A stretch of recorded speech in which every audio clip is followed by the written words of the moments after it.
Welcome to the channel, where skilled craftsmanship meets raw survival instincts and the limitless imagination of human creativity.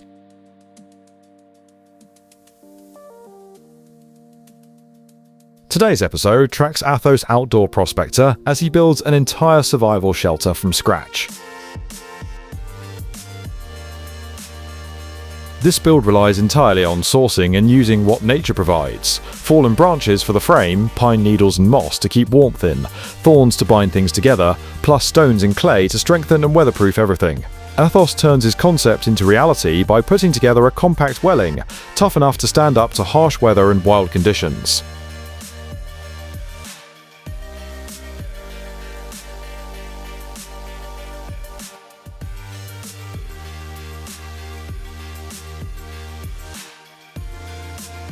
The survival mini-house starts coming together from the ground up. Tucked away in an isolated pine forest, the setting offers both obstacles and all the resources needed to make this happen.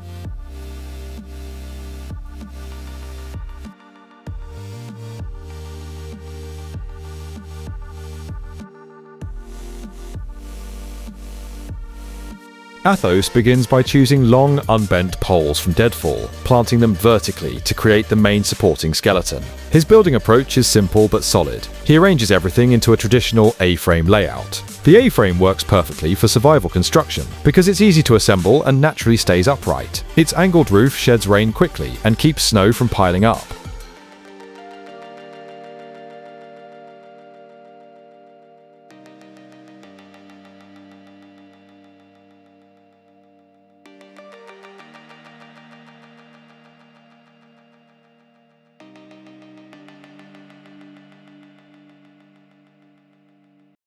He connects the logs using a hand-powered drill to bore mortise holes into the thicker support pieces. He then drives thinner branches into these openings with measured strikes, forming secure connections held together purely by friction. This old-school woodworking technique removes any need for industrial hardware like nails or metal screws, keeping the entire build organic and able to break down naturally, blending seamlessly with the forest around it.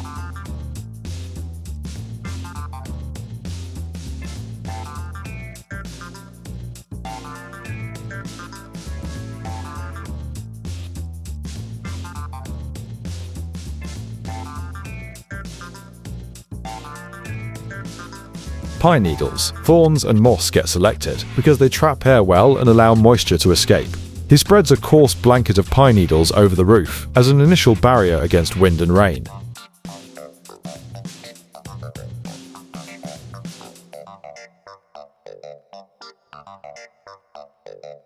Horizontal logs get layered over the A-frame skeleton, serving purposes that go beyond just holding things up. Positioning these logs in rows across the steep roof builds a stacked grid system for anchoring. This setup lets Athos pack in thick layers of insulating materials and lock them in place. The horizontal pieces work like shelves, forming stepped levels all the way up the roof. Air gets trapped between these layers, acting as natural insulation that holds heat inside when it's cold and keeps things cooler when temperatures rise.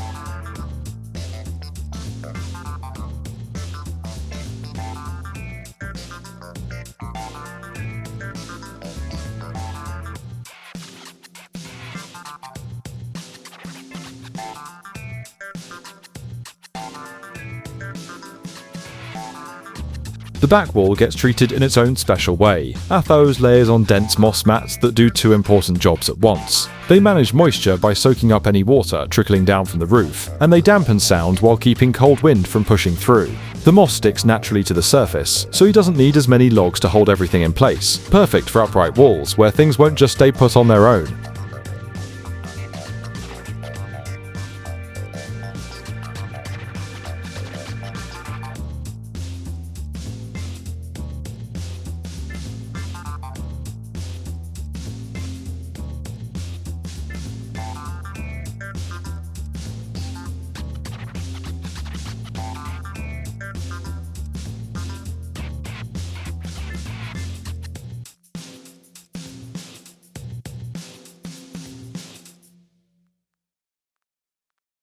Time to make the inside more livable. Athos builds a raised sleeping platform from logs. Nothing fancy, but it does the job brilliantly. Getting off the ground means losing less body heat and staying clear of crawling bugs.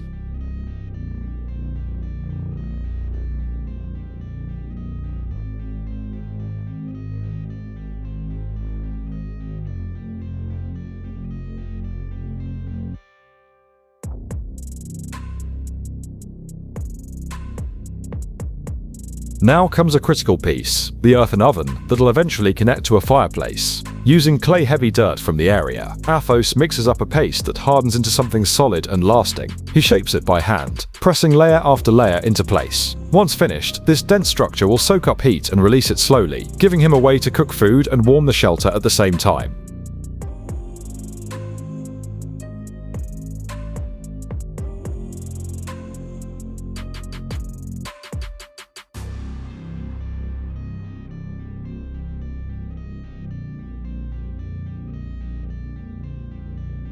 Out front, he's refining the main wall with horizontal log layers. He varies the log sizes depending on what each section needs to do. Beefier pieces where strength matters, slimmer ones for filling gaps and keeping things balanced. Any spaces between logs get packed with clay mud, a natural seal that keeps warmth inside. This ancient method has worked for centuries.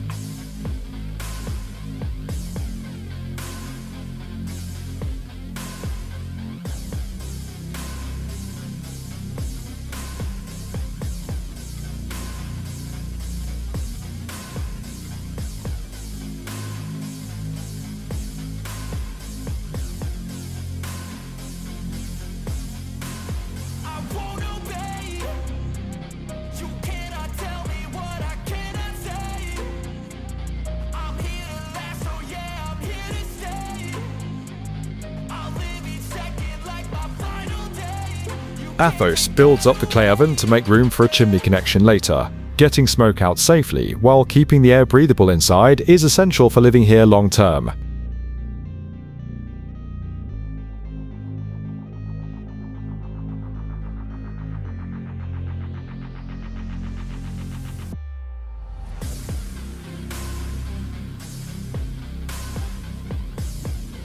He spreads more moss around the shelter's edges, packing thick layers along the bottom of the front wall. This blends the structure into the surroundings, blocks ground moisture from seeping in, and keeps soil from washing away when rain pounds down. The moss works like a protective layer, balancing humidity and making the whole setup tougher.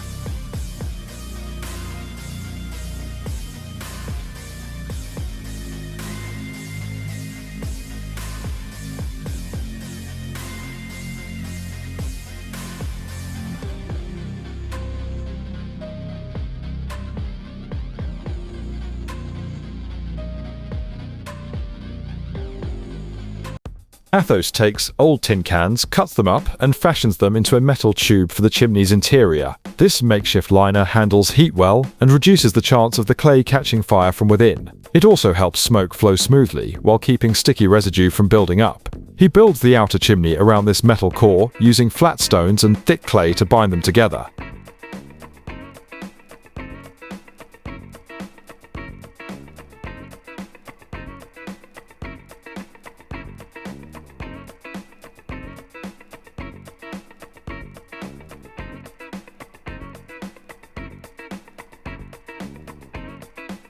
Athos returns to work on the roof during this phase, packing extra moss between the pine needle layers he's already laid down. Adding this second round of moss helps plug any tiny openings and boost the shelter's ability to hold heat.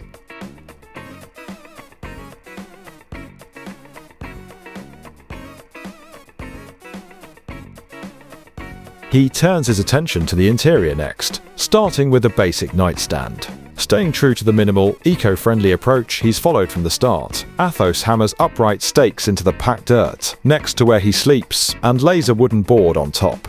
He also adds interior support posts that brace the angled roof beams and walls from within.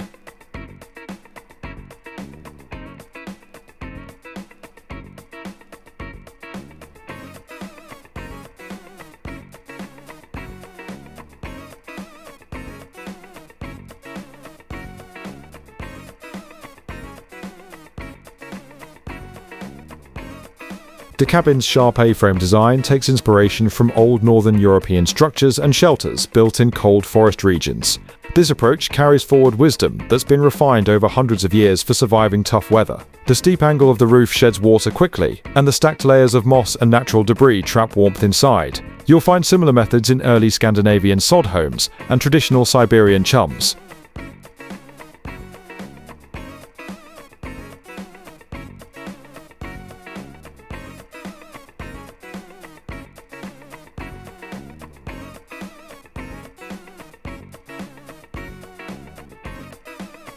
Where Athos adds his own twist is by incorporating salvaged materials like the tin can chimney pipe. Blending old-world building knowledge with creative reuse of modern scraps is what shapes a lot of contemporary wilderness construction. When you're trying to survive outdoors, a thoughtfully built shelter does more than keep you dry. It manages temperature and protects you from weather extremes.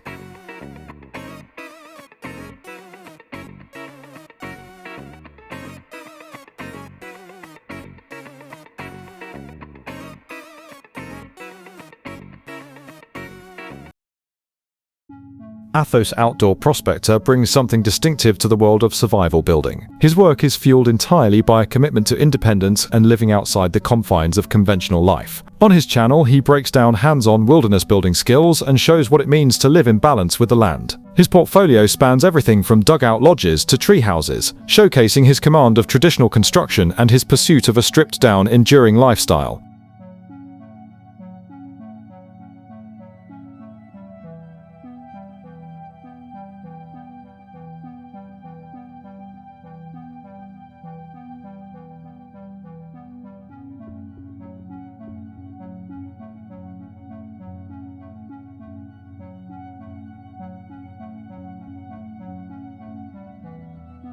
Near the end of the build, Athos puts together a basic work table just outside the cabin. He sets vertical posts and horizontal logs into a sturdy framework, then tops it with a clay layer that hardens into a practical work surface. This outdoor table gives him a dedicated spot for meal prep and material handling, keeping those activities out of the tight indoor space while letting him stay connected to the forest around him.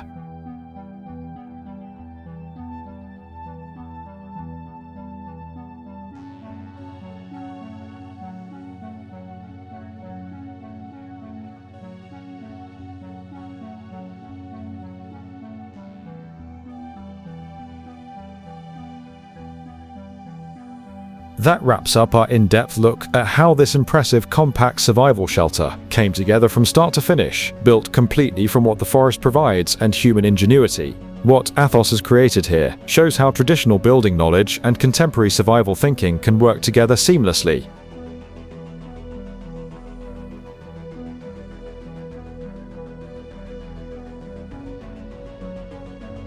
Thanks for watching, we'll see you next time. Keep exploring and stay motivated.